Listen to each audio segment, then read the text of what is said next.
پھیلا ہوا ہے، مجال ہے جو ذمہ داری سے کر لیں کچھ، بس باپ نے نوکر چھوڑے ہوئے ہیں، انہیں کیا فکر۔ وہ اپنے بیٹوں کو لان تان کر کے بیٹھ گئے۔ کیسی طبیعت ہے اب شامی کی؟ ان کا غصہ ٹھنڈا ہوا تو وہ بھابھی سے مخاطب ہوئے۔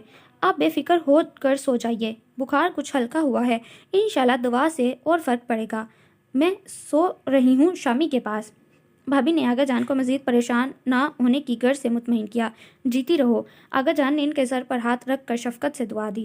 ایک تم ہی ہو جو میں کچھ زندہ ہوں، ورنہ میرے بیٹے لا حول ولا۔ بھابھی ان کی بات پر ہنس دی۔ آغا جان اپنے کمرے میں چلے گئے۔ آغا شہاب زمان کے 2 بیٹے اور 2 بیٹیاں تھیں۔ آغا خلیق الزمان اور شفیع الزمان باپ کی وراثت کے برابر کے مالک تھے۔ آغا خلیق الزمان کی شادی تو ان کے والد محترم کی زندگی میں ہو گئی، جبکہ شفیع الزمان کی صرف نسبت طے تھی چاچا کے ہاں۔ والد کی وفات کے بعد شفیع الزمان نے اس نسبت سے انکار کر دیا اور اجنبی خاندان غیر ذات سے حمیدہ بیگم کو بہا لائے، جو کہ آغا فیملی کی عزت اور ناموس پر ایک بھرپور تماچا تھا۔ آغا خلیق الزمان نے عزت اور ناموس کو اولویت دی اور حمیدہ بیگم کو قبول کرنے سے انکار کر دیا۔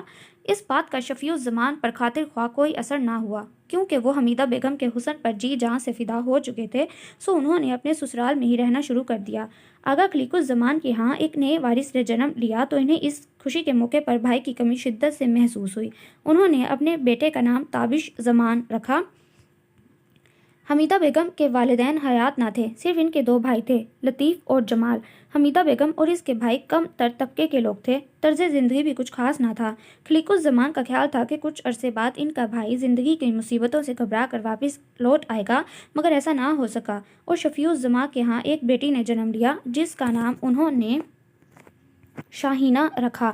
خلیق الزمان تمام باتیں پسے پشت ڈال کر بھائی کو لینے آ گئے کہ انہیں بھتیجی ہونے پر بے انتہا خوشی تھی۔ حویلی میں آتے ہی حمیدہ بیگم نے اپنے شوہر کی وراثت کا بٹوارا کرنے کا مطالبہ کیا، جس کا انہیں بے حد افسوس اور صدمہ ہوا، لیکن انہوں نے جائیداد کے حصے نہ کیے کیونکہ وہ جانتے تھے کہ ان کا بھائی بے راہروی کا شکار ہے اور وہ دولت کو بیکار کاموں میں لٹا دے گا، سو حمیدہ بیگم کا مطالبہ پورا نہ ہو سکا۔ جبکہ تابش کے بعد اکراش نے جنم لیا تو حمیدہ بیگم تل ملا کر رہ گئیں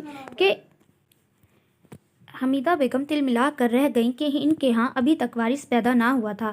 پھر شاہینہ کے بعد شفیع الزمان کے ہاں ایک اور بیٹی نے جنم لیا، جن کا نام خلیق الزمان اور زیتون بیگم نے کشمائن رکھا۔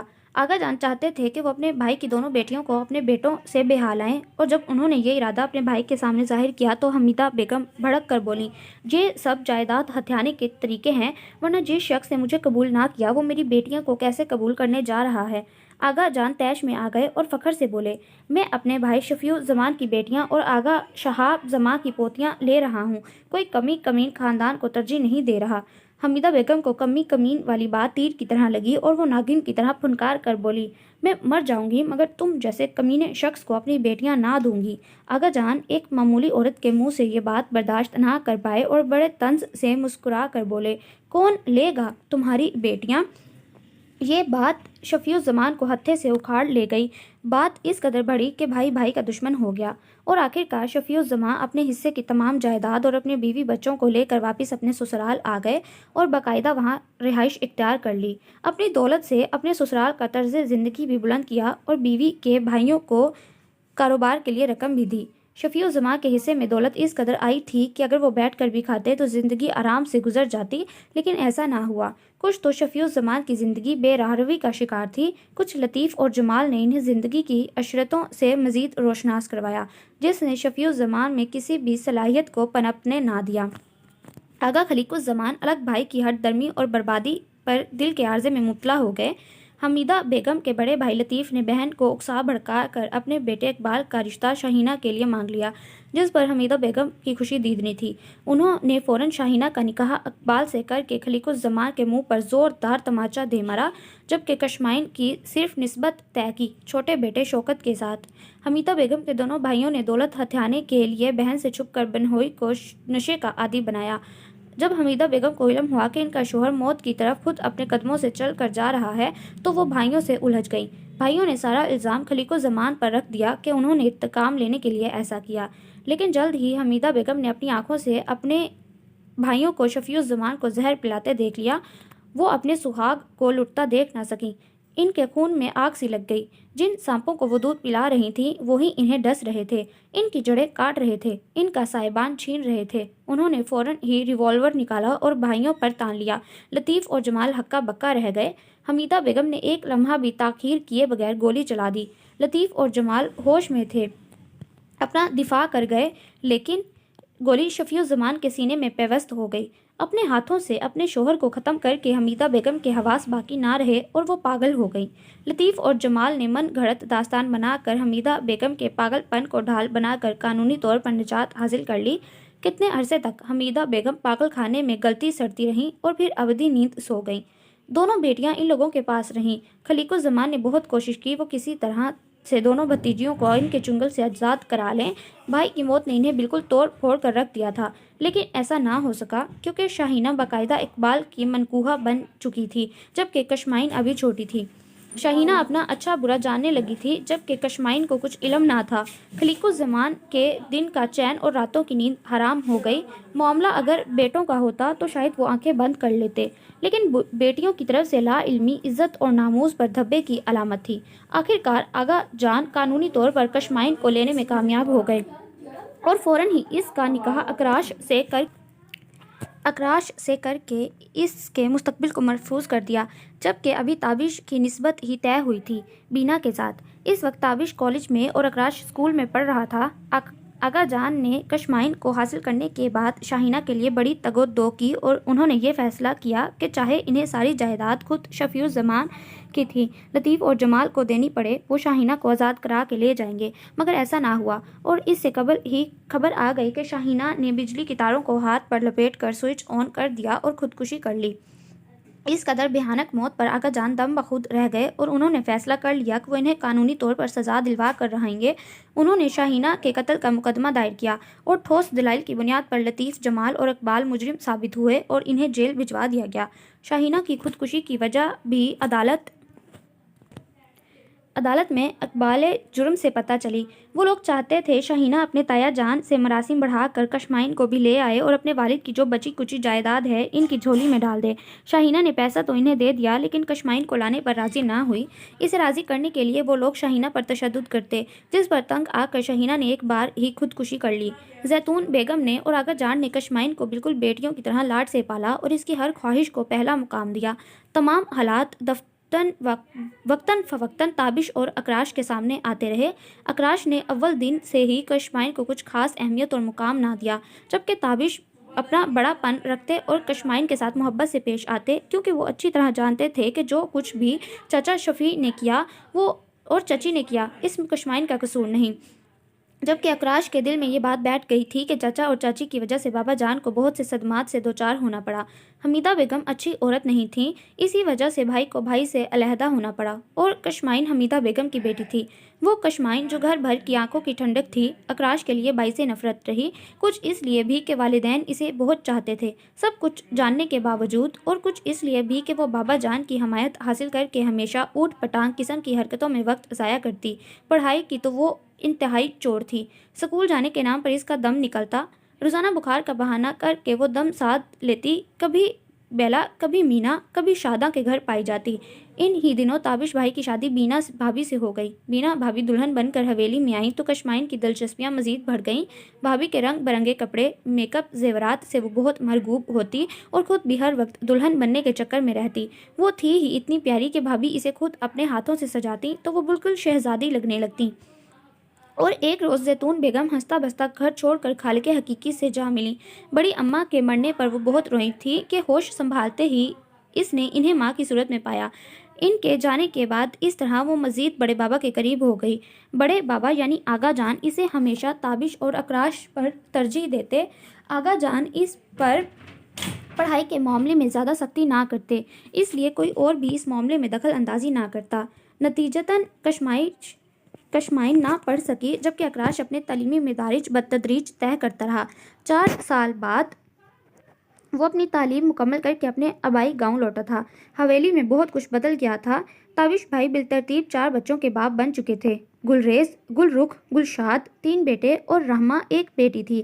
بھابھی جان مکمل طور پر رکھ رکھاؤ والی ماں لگتی تھیں۔ آقا جان اپنے کردار اور افکار کی بدولت گاؤں کے تمام لوگوں کے لیے سرپرست کی حیثیت رکھتے تھے۔ بدلہ نہیں تھا تو صرف ایک کشمائن کا طرز زندگی، وہی اٹکھیلیاں، سجنا سنورنا، کھیلنا کودنا بدستور قائم تھا۔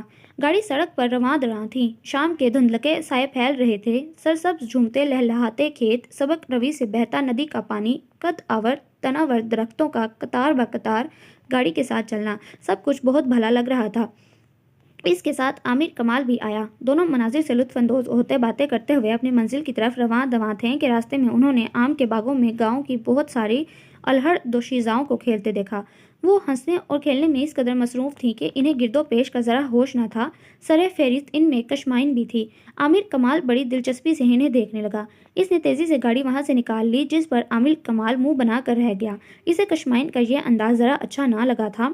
حویلی میں اس کے آنے پر خاص انتظامات کا اہتمام ہوا تھا۔ تابش بھائی اور بچے سب اس کے آنے پر بے انتہا خوش تھے۔ کھانے کے وقت بابا نے کشمائن کے بارے میں پوچھا تو بھابھی نے بتایا کہ وہ بیلا کے گھر گئی ہوئی ہے، مگر وہ تو باغوں میں کھیل رہی تھی۔ اکراش نے اطلاع فراہم کی۔ تو کیا ہوا؟ تمام سہیلیاں مل کر چلی گئی ہوں گی کھیلنے۔ بابا جان نے کچھ اثر نہ لیا اس بات کا۔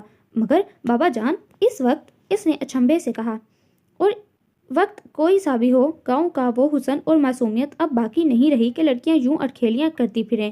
اس نے اپنی سوچ ظاہر کی۔ بابا جان نے اس کی بات کو کوئی اہمیت نہ دی۔ رحمہ سے کھیلتے رہے جب کہ تابش بھائی بھی انسنی کر اٹھ کھڑے ہوئے اور گیسٹ روم سے عامر کمال کو بلانے چل دیے۔ وہ اس بات پر سلجھ کر رہ گیا۔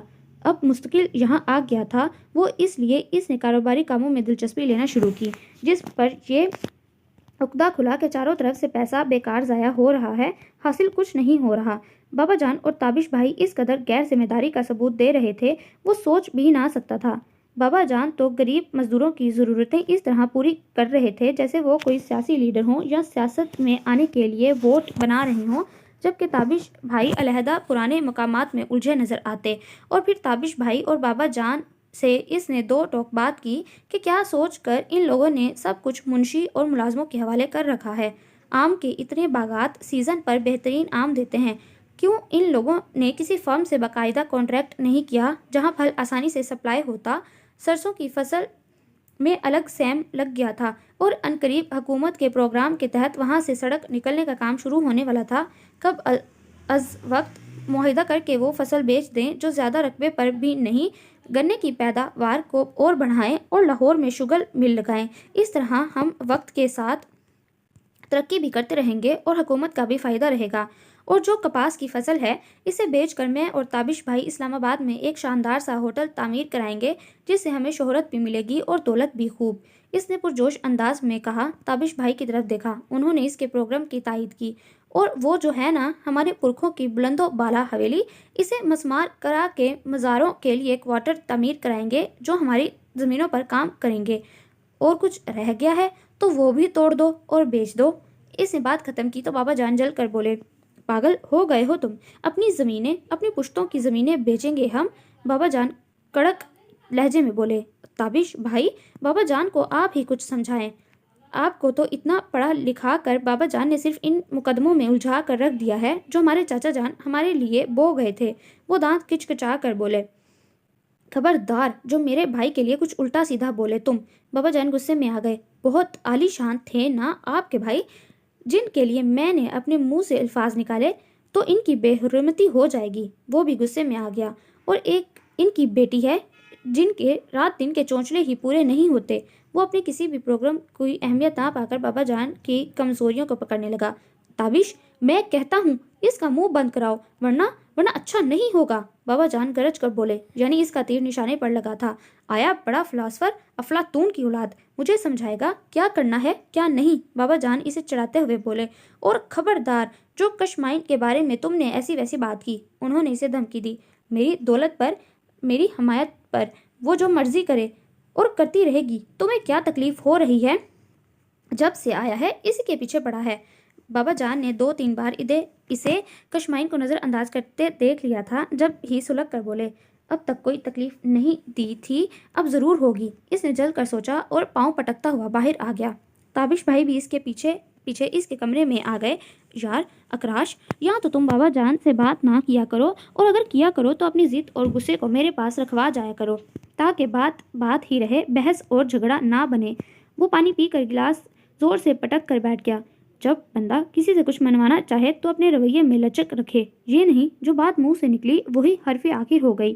تابش بھائی اسے سمجھاتے ہوئے بولے، کافی جینیس بندے ہو تم، مگر جذباتی بھی بہت ہو، اس لیے بابا جان تمہاری بات کو اہمیت نہیں دیتے، کیونکہ جذباتی آدمی پل میں کچھ اور پل میں کچھ ہوتا ہے۔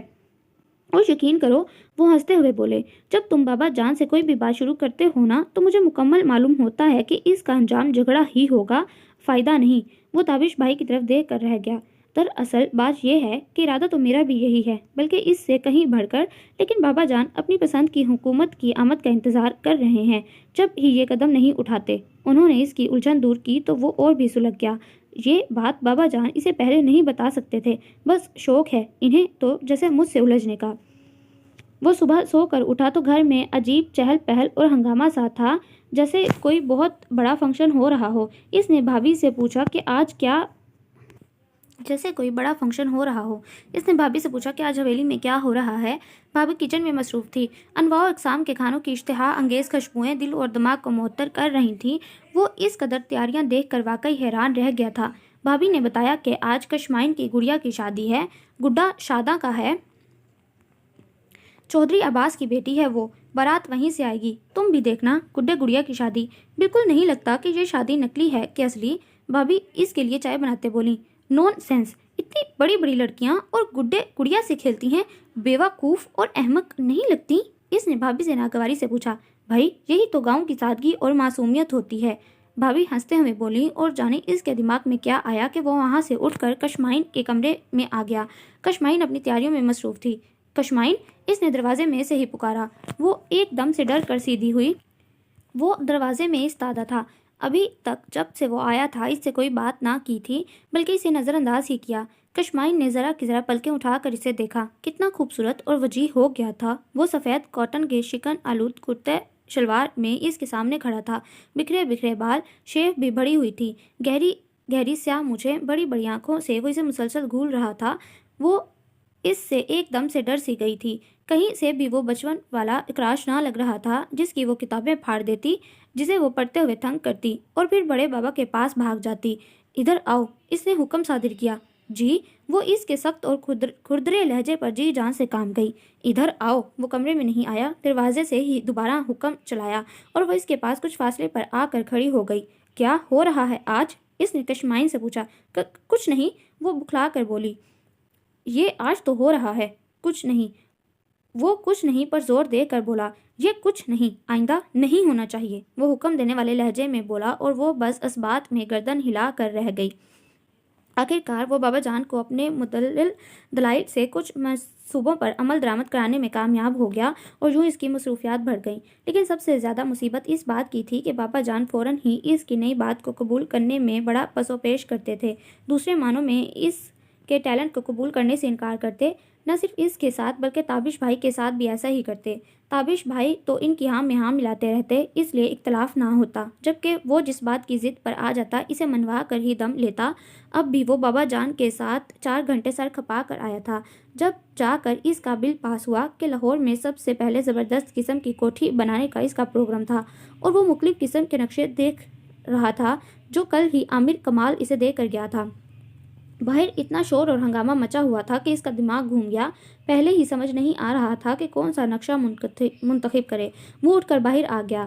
باہر کشمائن بچوں کے ساتھ آنکھوں پر پٹی باندھے جانے کون سا کھیل کھیل رہی تھی۔ وہ سلگ کر رہ گیا۔ بچے ہنوز تالیاں بجانے میں مصروف تھے۔ اس نے بڑھ کر اس کی آنکھوں سے پٹی کھینچی۔ ایک لمحے کے لیے کشمائن کی آنکھوں کے آگے تارے سے ناچ گئے۔ بچے بھی خاموش ہو گئے۔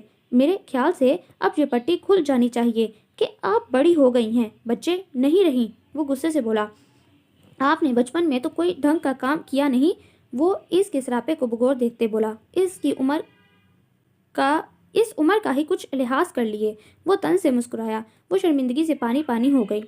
پھر ایسا ہونے لگا کہ رفتہ رفتہ اس کی آزادیاں سلب ہونے لگی، اس کے مشاغل ختم ہونے لگے۔ وہ اس کی موجودگی میں زیادہ سے زیادہ اپنے کمرے میں رہنے کی کوشش کرتی اور دعائیں مانگتی کہ وہ کب شہر جائے اور وہ کب کھیل سے لطف اندوز ہو سکے۔ وہ لاہور چلا جاتا تو اسے سکون کا احساس ہوتا اور وہ جی بھر کر ان دنوں کو انجوائے کرتی۔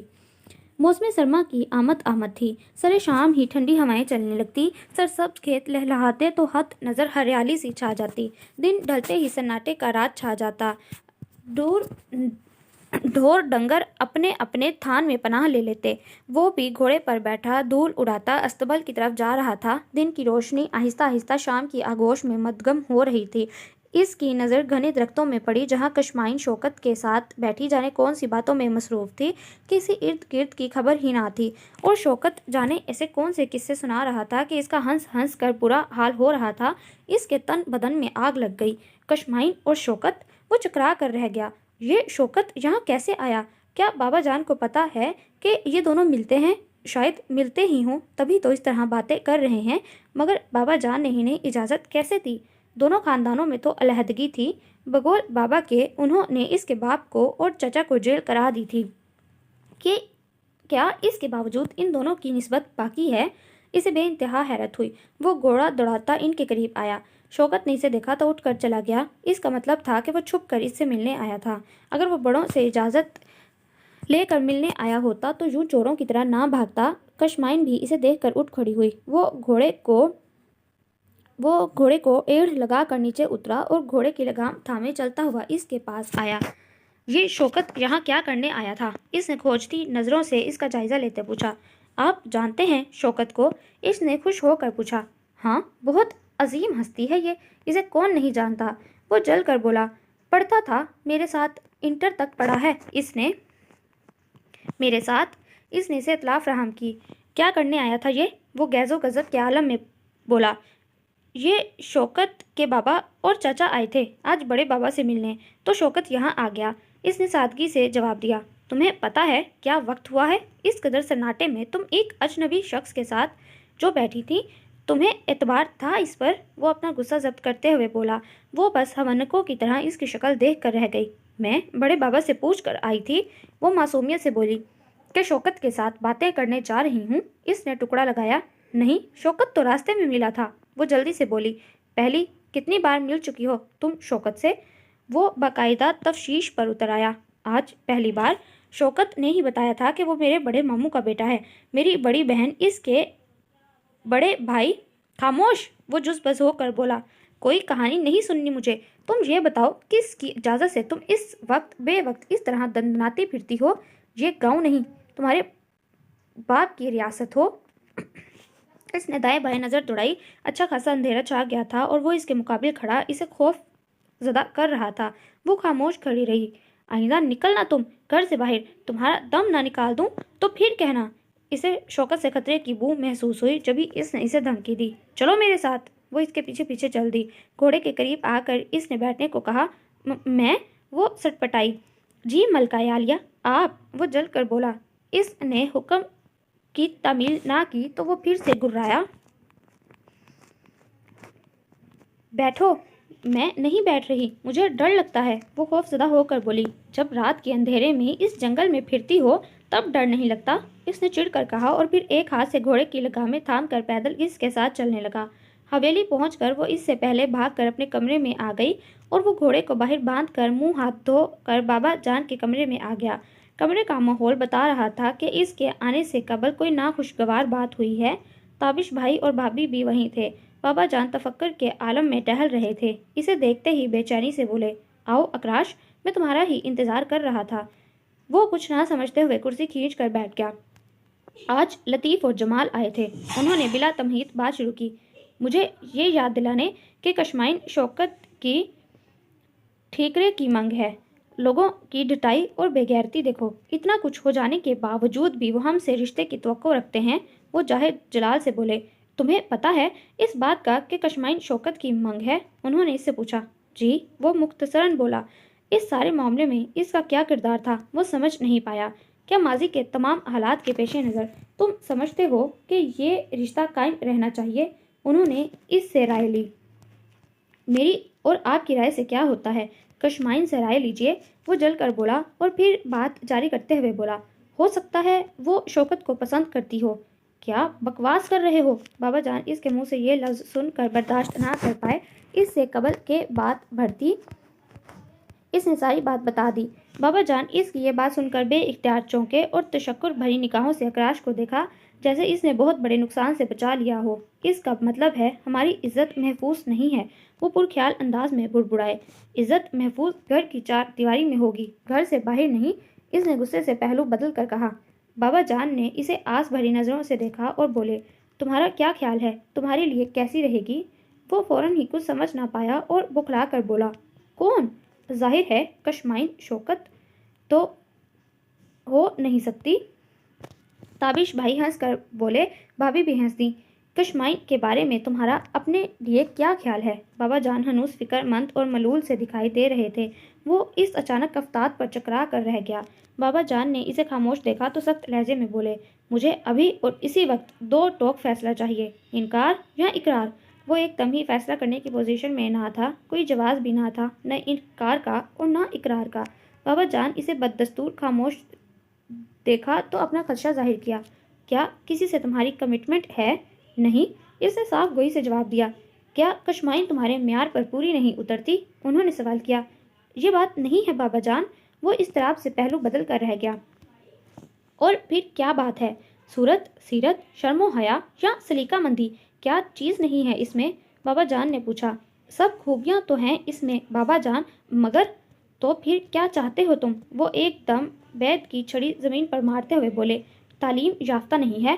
وہ سکون سے بولا، دوسرے معنوں میں ان کے روب میں نہ آیا۔ انہوں نے بڑے صبر سے ہنکارا بھرا، جیسے انہیں اکراش سے ایسی توقع نہ ہو۔ بینا نے کتنا پڑھا ہے؟ انہوں نے سوال کیا۔ اس نے نظر اٹھا کر انہیں دیکھا، شاید وہ ان کا مطلب نہ سمجھا تھا۔ بتاؤ کتنا پڑھی ہے؟ انہوں نے جرح کیا۔ شاید مڈل اور دینی تعلیم ناظرہ قرآن، اس نے آہستگی سے کہا۔ تابش نے کتنا پڑھا ہے؟ ایم اے معاشیات، ایم اے انگلش، اس نے تفصیل بتائی۔ تم نے کتنا پڑھا ہے؟ ایم اے انگلش، وہ سادگی سے بولا۔ بس؟ وہ ہنسے۔ اتنے پڑھے لکھے شخص کے ساتھ کیا بینا ناخوش ہے؟ انہوں نے پھر سوال کیا۔ اس نے بکھلا کر مدد طلب نظروں سے تابش بھائی کو دیکھا۔ کیا بینا گھر داری نہیں جانتی؟